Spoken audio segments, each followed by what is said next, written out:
ایسی افواہیں اڑانے والوں کو اللہ پوچھے۔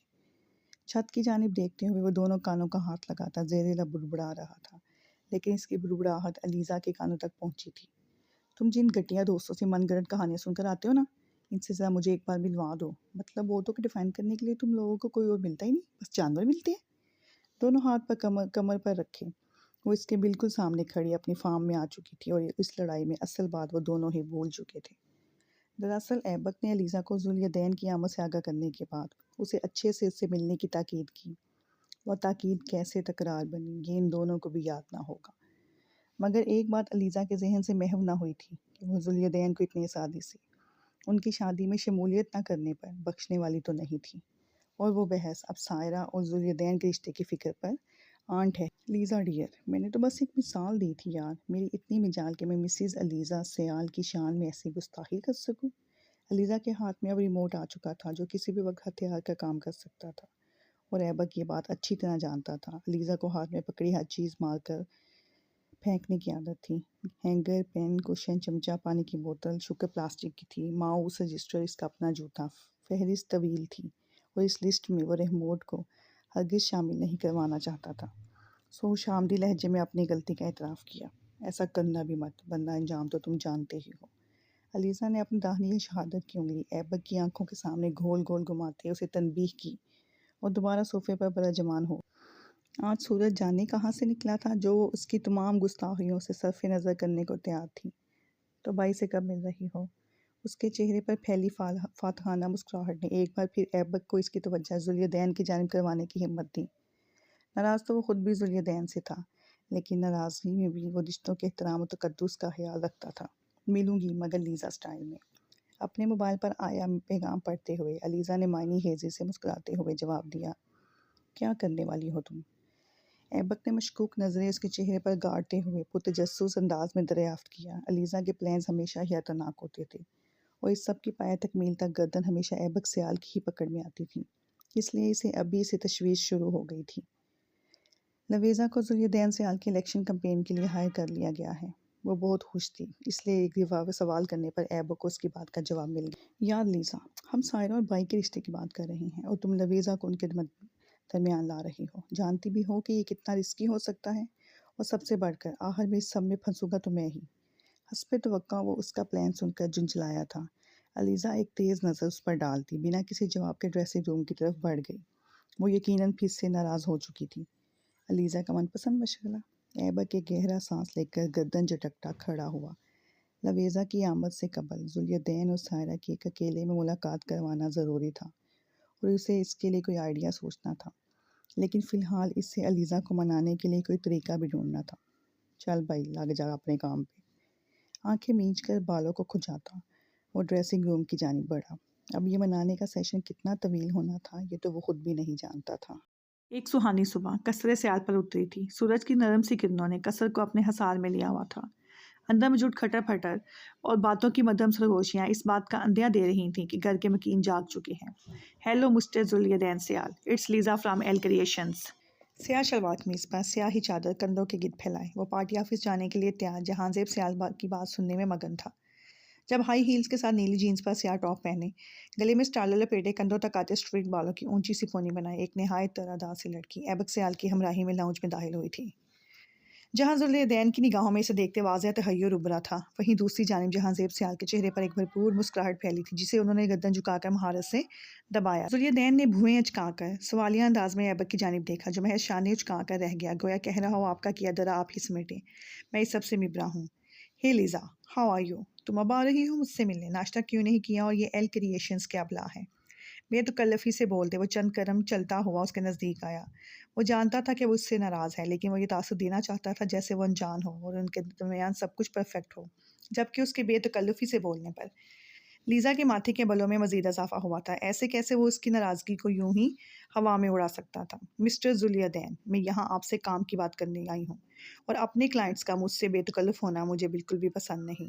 انگلی اٹھا کر تنبیہی انداز میں کہتی وہ مصنوعی خفگی کے مزید رنگ سے چہرے پر سجاتی صوفے پر بیٹھ گئی۔ ذوالدین نے آئی برو اچکاتے ہوئے دائرے کی صورت میں ہونٹوں کو سکوڑا۔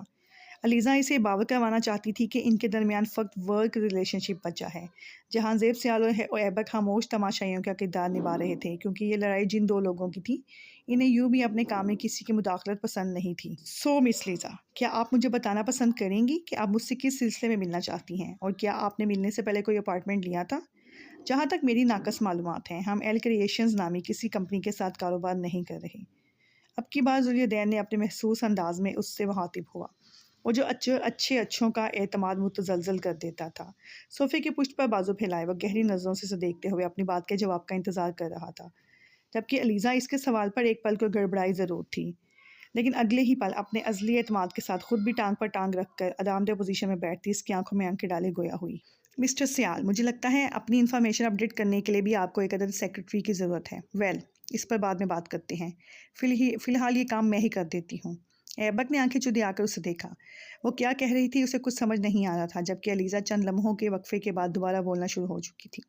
ایل کریشنز اور سیال گروپ آف انڈسٹریز کے بیچ کوئی بزنس ڈیلنگ نہیں ہوئی، بلکہ آج صبح ہی مسٹر جہانزیب سیال نے کال کر کے ہماری ایم ڈی مس لویزا کو آپ کی الیکشن کمپین کے لیے ہائر کیا ہے۔ ویسے تو ہم لوگ پرسنلی کسی سے بھی نہیں ملتے کہ ہمارا سارا کام آن لائن ہی ہوتا ہے، مگر آپ کے فادر کے پرزور اصرار پر میں خود آپ سے ملنے کے لیے آئی ہوں، تاکہ آپ کو تمام تر تفصیلات سے آگاہ کر سکوں۔ زبانی سے بولے گئے اس جھوٹ پر جہانزیب سیال نے جہاں جھٹکے سے ایک نظر اس پر ڈالی تھی، وہیں ذوالدین سیال کی پیشانی پر سلوٹوں کا جال بکھرا تھا۔ جہانزیب سیال ضرور جانتے علیزہ ذوالدین کی الیکشن کمپین چلانے میں انٹرسٹڈ ہے، لیکن انہوں نے نہ ہی تو ان لوگوں کو ہائر کیا تھا اور نہ ہی اس موضوع پر ان کی علیزہ سے بات ہوئی تھی، لیکن علیزہ کو ان پر اتنا بھی بھروسہ تھا کہ وہ اس جھوٹ کی لاج رکھ لیں گے، اور یہی ہوا تھا۔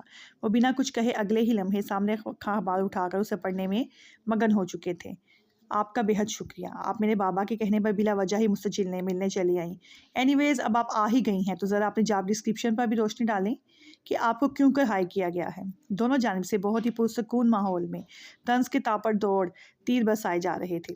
فی الحال تو ذوالدین کو سمجھ نہیں آیا تھا کہ آخر علیزہ کو کس سلسلے میں ہائر کیا گیا تھا۔ الجھی سی نگاہیں اس کے چہرے پر جمائیں، وہ جواب کا منتظر تھا۔ مسٹر سیال، ہماری کمپنی آپ کو الیکشن کمپین کے دوران مختلف مشوروں سے نوازے گی، کس موقع پر آپ کو کس طرح سے پیش آنا چاہیے، جلسوں اور پارٹی میٹنگز کے دوران آپ کی ڈریسنگ کیسی ہو، آپ کی تقریر میں کون کون سے اہم نکات شامل ہونے چاہیے، اپنے ماتحتوں اور باقی شخصیات کے ساتھ آپ کا رویہ کیسا ہونا چاہیے، یہ سب اب ہمارے ذمہ ہے۔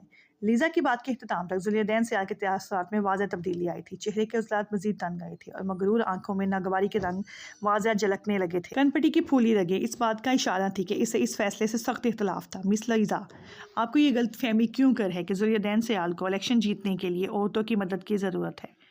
اٹھی ہوئی ابرو کو مزید اچکاتے ہوئے ایک طنزیہ مسکراہٹ چہرے پر سجائے وہ اس سے مستفر ہوا تھا۔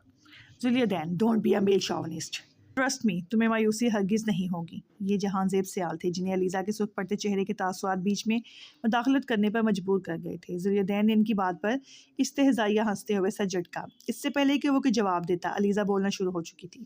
مسٹر ذوالدین سیال، آپ کو عورتوں کے مشوروں کی ضرورت ہے کہ نہیں، یہ آپ کو بہت جلد پتہ چل جائے گا جب آپ ہمارا کام دیکھیں گے۔ ہم لوگ آپ کی ٹیم سے ایڈوانس لے چکے ہیں اور اب پیچھے ہٹنے کا سوال ہی پیدا نہیں ہوتا کہ یہ ہماری کمپنی کی پالیسی ہی نہیں ہے۔ ہم آپ کی ٹیم کو ٹائم ٹو ٹائم اپنی میلز پہنچا دیں گے۔ آپ اس پر عمل کریں یا نہیں، یہ آپ کی صوابدید پر ہے۔ ہمیں اس جاب سے ہٹانے کا احتیاط صرف مسٹر جہانزیب سیال کو ہے، جنہوں نے ہمیں اس کام کے لیے ہائر کیا ہے۔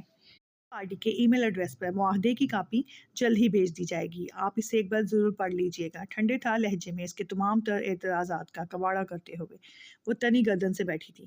ایبک نے مسکراتے ہوئے ایک ستائشی نظر اپنی بیوی پر ڈالی، جو ایک پل کے لیے اس کے اکڑو بھائی کو بھی شوق میں ڈال گئی تھی۔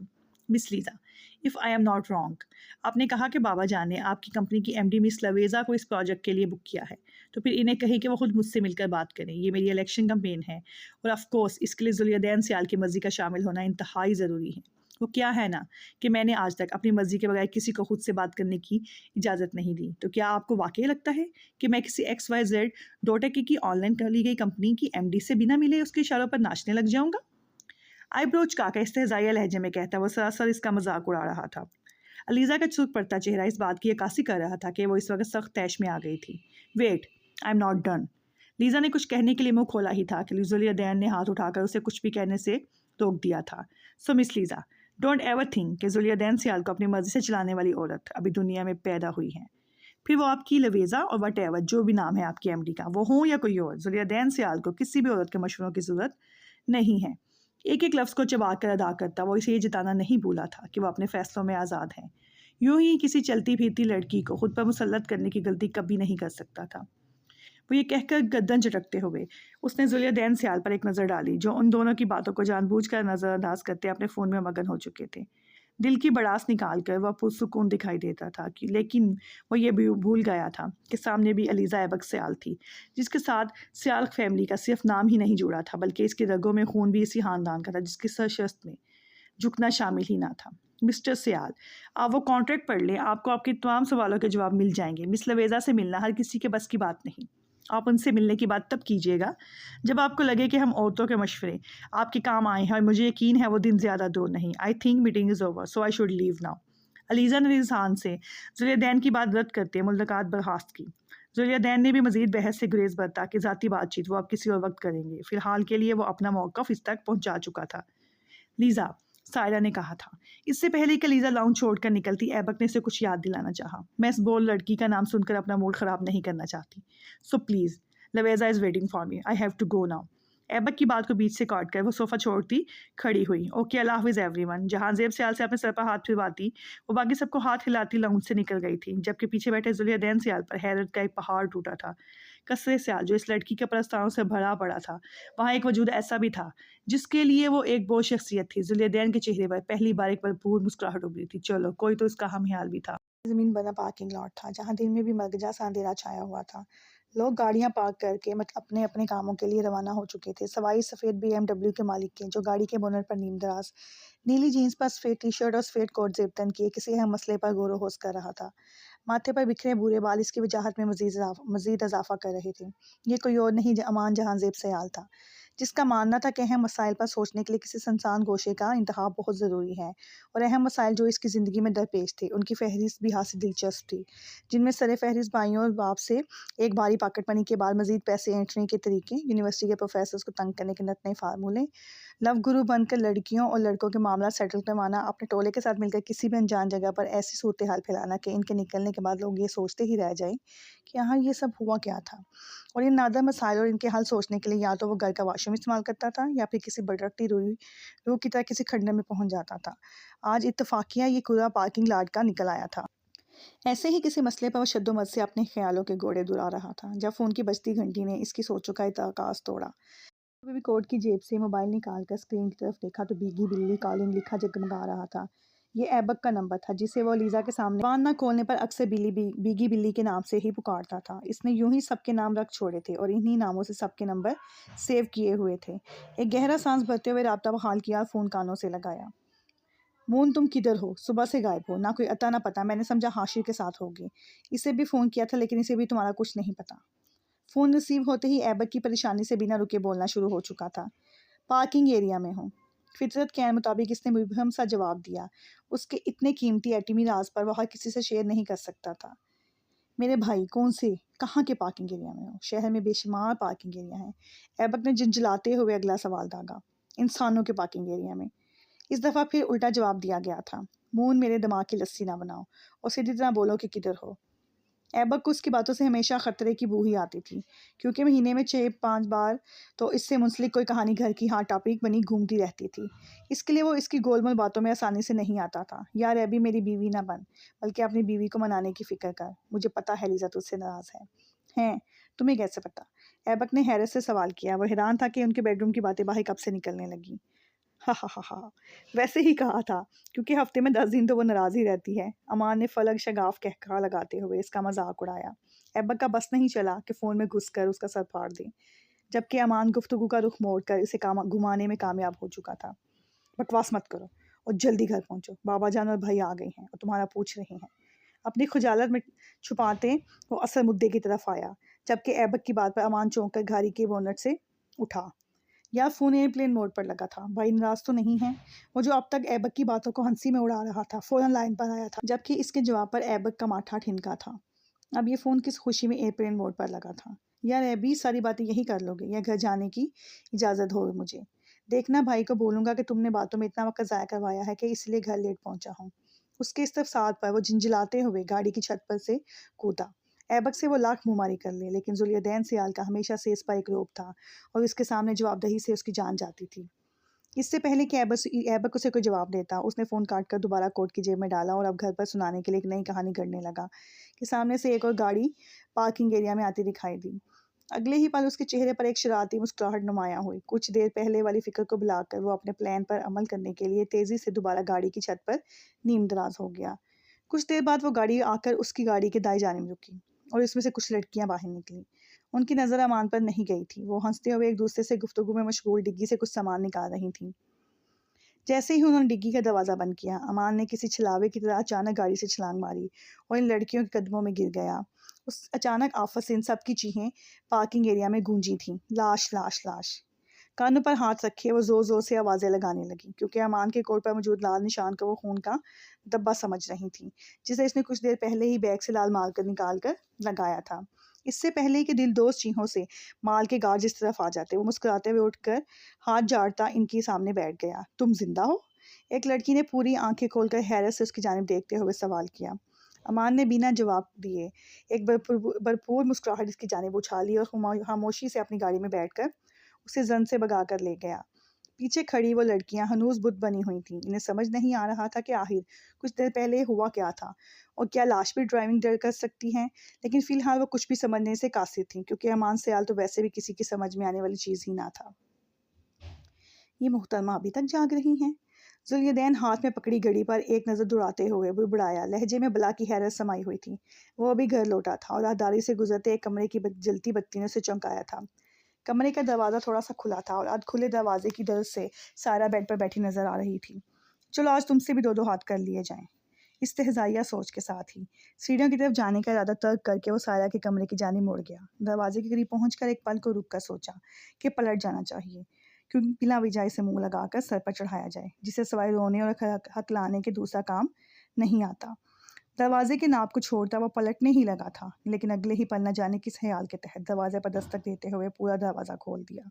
ان سے گود میں لیپ ٹاپ جمائے کسی کام میں مصروف تھی۔ کھلے سنہری بال چہرے کے اطراف میں بکھرے تھے۔ اس بے وقت ہونے والی دستک کی آواز پر وہ چونکی اور اگلے ہی پل سامنے نظر آنے والے چہرے پر نگاہ پڑتے ہی چلتے ہاتھ ایک دم ساکت ہوئے تھے۔ بے ساختہ ہی دیوار گیر گھڑی کی جانب نظر اٹھائی تو وہ 3:30 بجانے والی تھی۔ بوکھلاہٹ کے عالم میں لیپ ٹاپ کی سکرین فولڈ کر کے تیزی سے ادھر ادھر نگاہ دوڑاتے ہوئے دوپٹہ تلاش کیا۔ سچ شکر کہ وہ قریب ہی رکھا ہوا مل گیا۔ دوپٹہ سر پر جما کر اب وہ لیپ ٹاپ گود سے بیڈ پر منتقل کر رہی تھی، جبکہ مقابل کھلے دروازے سے ٹیک لگائے دونوں ہاتھ بازو پر باندھے کھڑا بغور اس کی تمام حرکات و سکنات ملاحظہ کر رہا تھا۔ کچھ چاہیے تھا آپ کو؟ بیڈ سے اترتے ہوئے اس نے بوکھلاہٹ سے سوال کیا۔ ذوالدین کو اس وقت اپنے سامنے پا کر اس کا اعتماد ریت کی مانند بکھرنے لگا تھا۔ وہ تو ابھی اپنی صبح والی ملاقات کے اثر سے ہی باہر نہ نکلی تھی کہ وہ اس کے کمرے تک آ گیا تھا۔ ہاں بالکل، اس کا یوں سٹپٹانا، ہکلانا، جھجکنا ذوالدین سیال کو ناگوار گزرا تھا کہ اسے پورے اعتماد، کانفیڈنٹ، آنکھوں میں آنکھیں ڈال کر بات کرنے والی لڑکیاں پسند تھیں، لیکن افسوس گھر والوں نے اس کے لیے شریک حیات چنتے وقت اس کی پسند کا ذرا برابر خیال نہیں کیا تھا۔ کیا؟ سائرہ حیران ہوئی کہ رات کے تیسرے پہر اس شخص کو کون سی ضرورت اس کے کمرے تک آنے پر مجبور کر گئی تھی، جبکہ اسے تو اس کی شکل تک دیکھنا گوارا نہیں تھا۔ ذوالدین نے بغور اس کے سراپے کو دیکھا، جو مضطرب اور کنفیوز سی ہاتھ کی انگلیاں مروڑ رہی تھی۔ نہ جانے کیا سوچ کر وہ اس کی جانب بڑھا۔ تم سے ملنے کی چاہ تھی، معنی خیز لہجے میں کہتا وہ اس کی جانب قدم بڑھانے لگا۔ کاک سے کہے گئے جملے پر سائرہ نے سر بٹا کر اس کی جانب دیکھا۔ یہ الفاظ، یہ انداز، اس وقت ذوالدین سیال کس کے کمرے میں موجود کی؟ کیا مطلب تھا اس سب کا؟ ابھی صبح ہی تو وہ آیا تھا اور اب اس کا یوں اس کے کمرے میں آنا کیا معنی رکھتا تھا؟ کیا وہ بھول گیا تھا کہ 10 سال پہلے سائرہ کو لے کر اس کے خیالات کیا رہے تھے؟ آپ پلیز جائیں یہاں سے، کسی نے دیکھ لیا تو آپ کی یہاں موجودگی کے ہزاروں غلط مطلب نکال لیے جائیں گے۔ اس کی نگاہوں کی تپش اپنے چہرے پر محسوس کرتی وہ جو منہ میں آیا بول گئی۔ کوشش کے باوجود بھی وہ اپنی آواز کی لرزش پر قابو نہیں پا سکی تھی۔ اس کی لرزتی آواز، کپکپاتے ہونٹ، جھلملاتی پلکیں، رنگ بدلتا چہرہ، اضطراری کیفیت میں مسلی جانے والی ہتھیلیاں مقابل کے زیرک نگاہوں سے پوشیدہ نہیں رہ سکی تھیں۔ جس کو جو مطلب نکالنا ہے نکالنے دو، محرم ہو تم میری، کوئی روک سکتا ہے تو روک کر دکھائے۔ اس رشتے کی سخت مخالفت کرنے والے کا آج لہجہ اور انداز بالکل بدلے ہوئے تھے۔ سائرہ اسے بڑھتا دیکھ کر فاصلہ بڑھانے کو پیچھے ہونے لگی۔ وہ جانتی تھی کہ شاید ان لمحوں کا فسوں تھا جو وہ پتھر دل آج نرم پڑنے لگا تھا، لیکن اسے پتا تھا کہ یہ صرف وقتی جذبات ہیں۔ اس لیے ان جذبات پر بند باندھنا ضروری تھا۔ دوسری جانب ذوالدین کے لبوں پر اسے پیچھے ہٹتے دیکھ کر استہزائیہ مسکراہٹ جھلکی، جسے وہ فوراً چھپا گیا۔ البتہ اپنے قدم نہیں روکے تھے۔ سامنے موجود لڑکی کے چہرے کے اٹھتے رنگ اسے مزہ دینے لگے تھے، وہ جو صرف اسے تنگ کرنے کی خواہش میں یہاں تک آیا تھا۔ سائرہ کی گھبراہٹ نے اس کی یادوں کے پردے پر بے طرح سے دستک دی تھی۔ پچھلے 10 سالوں میں اپنے گھر والوں سے دور وہ صرف اس لڑکی کی وجہ سے رہا تھا، تو پھر اس کے خیال میں کچھ حساب ابھی چکتا کر لینے میں کوئی مذائقہ نہیں تھا۔ فاصلہ بڑھانے کی اس کوشش میں وہ سائرہ دیوار سے جا لگی۔ جب مزید پیچھے ہونے کی گنجائش نہ بچی تو اس نے سٹپٹا کر پہلے دیوار کی جانب دیکھا اور پھر سامنے۔ اسی اثنا میں ذوالدین اس کے بالکل قریب پہنچ چکا تھا۔ کیا ہوا؟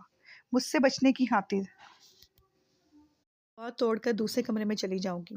اس کی آنکھوں میں ابھرتی خوف کی لہر دیکھتے وہ طنزیہ گویا ہوا۔ سائرہ کی آنکھوں میں بے بسی کے باعث نمی سی چھلکنے لگی تھی۔ دنیا کے سامنے وہ پُر اعتماد ہو چکی تھی، لیکن نہ جانے کیوں اس شخص کے سامنے وہ اپنا سارا اعتماد کھو بیٹھتی تھی۔ اسے خود بھی علم نہیں تھا کہ ذوالدین سیال کو سامنے دیکھ کر اسے کیا ہوا تھا۔ یہ شاید اس کی غیر متوقع آمد کا اثر تھا کہ اس کی موجودگی میں خود پر، اپنی جھجک اور گھبراہٹ پر قابو پانا اس کے لیے ناممکن ترین امر بن گیا تھا۔ وہ تیزی سے دھڑکتے دل کو سنبھالنے کی کوشش میں ہلکان ہو رہی تھی۔ یہ تمہاری زبان مجھے دیکھتے ہی گگھیا کیوں جاتی ہے؟ باقی سب سے تو بڑا ہنس ہنس کر باتیں بگاڑتی ہو۔ اسے کندھوں سے تھام کر اس بار اس نے قدر تیزی سے سوال کیا۔ لاشعوری طور پر اس کا دھیان صبح والے واقعے کی طرف گیا، جب وہ اپنی طبیعت کے متعلق ہر ایک کی تشفی کروا رہی تھی، مگر اسے مخاطب کرنا بھی گوارا نہ کیا تھا۔ ہاں، ذوالدین سیال کو خود کا دھتکارا جانا بھی پسند نہیں آیا تھا۔ ایک ایک کر کے اس کے جرائم کی فہرست سامنے کھلتی جا رہی تھی۔ پل بھر کو شکوہ کناں نگاہیں اٹھا کر اس کی جانب دیکھا، مگر وہ ایک پل سے زیادہ اس کی آنکھوں میں نہ دیکھ پائی تھی۔ سرمئی آنکھوں کا اٹھ کر جھکنا ہی قیامت کر گیا تھا۔ ذوالدین نے پہلی بار اتنے قریب سے اس قدر شفاف نگاہوں پر پلکوں کا یہ رقص دیکھا، اور وہ بری طرح سے گھائل ہوا تھا۔ سرمئی پانیوں میں تیرتے سرخ ڈورے اسے بےہود کیے دے رہے تھے۔ درشت لہجہ، کمال آنکھیں، فضا معطر جمال آنکھیں، یہ تیغ ابرو نہال آنکھیں، صدا نشیلی غزال آنکھیں، نگاہ قاتل خمار آنکھیں، جھکی جو ابرو سوال آنکھیں، یہ عشق ہجراں طواف خواہاں، طویل شامیں وصال آنکھیں، دراز پلکیں وصال آنکھیں، مصوری کا کمال آنکھیں، شراب رب نے حرام کر دی مگر کیوں رکھیں حلال آنکھیں، ہزاروں ان سے قتل ہوں گے خدا کے بندے سنبھال آنکھیں۔ ذوالدین پلیز۔ دل نے ہاتھ بڑھا کر اس کی پلکوں کو چھو کر دیکھنے کی خواہش کی، اور قریب تھا کہ وہ ان سرمئی ساغروں کے تلاطم میں ڈوب جاتا، مگر سائرہ کی کپ کپاتی سرگوشی نما آواز اسے دنیا میں واپس لائی تھی۔ وہ یہ ایک دم چونکتا ہوا پیچھے ہٹا۔ ہر وقت اس سے خار کھانے والا شخص اس کی قربت کے ان لمحوں میں کیسے پگھلنے لگا تھا۔ 10 سال دیار غیر میں گزار کر بھی وہ کبھی صنف مخالف سے متاثر نہ ہوا تھا، تو کیسے وہ اس عام سی لڑکی کی ذرا سی قربت سے پگھل سکتا تھا؟ نہیں، میں اتنا کمزور نہیں ہو سکتا۔ اپنے تمام تر جذبات کو جھٹلاتا وہ پھر سے اس کی جانب دیکھنے لگا۔ گزشتہ کچھ لمحات کو بھول کر اس نے سائرہ کے لیے اپنی نفرت کو یاد کیا، خود کو اس کی سرد مہری کو یاد دہانی کروانے کی کوشش کی، جو صرف سائرہ کے لیے مخصوص تھی۔ وہ اسے ایسی دبوں سی احساس کمتری کا شکار لڑکی کی جانب مائل نہیں ہو سکتا تھا۔ اسے اس لڑکی سے کوئی رشتہ نہیں بنانا تھا، نہ آج نہ آئندہ کبھی۔ اپنی گاہوں میں پھر سے وہی سرد پن دکھائی دینے لگا تھا۔ چند لمحے پہلے کے تمام تر جذبات ان آنکھوں سے غائب ہو چکے تھے۔ سائرہ حیران سی اس پل میں تولا پل میں ماشا شخص کو دیکھ رہی تھی، جو شاید گرگٹ کی طرح رنگ بدلنے میں ماہر تھا۔ کسی قسم کی خوش فہمی دل میں پالنے کی ضرورت نہیں ہے۔ تم اتنی اہم نہیں ہو کہ میرے لیے تم کے رات گئے تمہاری ضرورت پیش ہو۔ ابھی گھر لوٹا ہوں، تمہارے کمرے کی لائٹ جلتی دیکھی تو اس لیے اس جانب چلا آیا۔ بے تاثر لہجے میں بنا اس کی جانب دیکھے اس نے گویا اپنی یہاں موجودگی کی وضاحت دینی چاہی، اور اگلے ہی پل کچھ فاصلے پر رکھی کرسی کو اپنی ٹھوکر سے گراتا تیز قدموں سے چلتا اس کے کمرے سے نکل گیا۔ نکلتے وقت اپنے اندر کے علاوہ دروازے کو پٹکنے کی صورت میں باہر نکالنا وہ ہرگز نہیں بولا تھا۔ یا اللہ! سائرہ ایک زوردار چیخ کے ساتھ اٹھ کر بیٹھتے اپنے رب کا پکار گئی۔ اس کا دل زوروں سے دھڑک رہا تھا۔ یہ کیا تھا؟ اپنے آپ سے خود کلامی کرتے اس نے سائڈ ٹیبل پر دھرا پانی کا گلاس منہ سے لگایا۔ گٹاگٹ پانی پیتی وہ ابھی تک اس خواب کے زیر اثر تھی۔ آج سے پہلے دیکھے جانے والے خوابوں میں اس نے ذوالدین کو ہمیشہ خود پر چیختے چلاتے ہی دیکھا تھا، سو آج کا خواب اسے سچ میں خواص باختہ کر گیا تھا۔ تو کیا اس کا دل ذوالدین کی توجہ کا طالب تھا؟ اس سوچ کے آتے ہی منہ پر ہاتھ رکھتے اس نے نفی میں سر ہلایا۔ وہ بھی سنبھل بھی نہ پائی تھی کہ دروازے پر ہونے والی دستک نے اسے ایک بار بھی ہراساں کیا۔ دردیدہ نظروں سے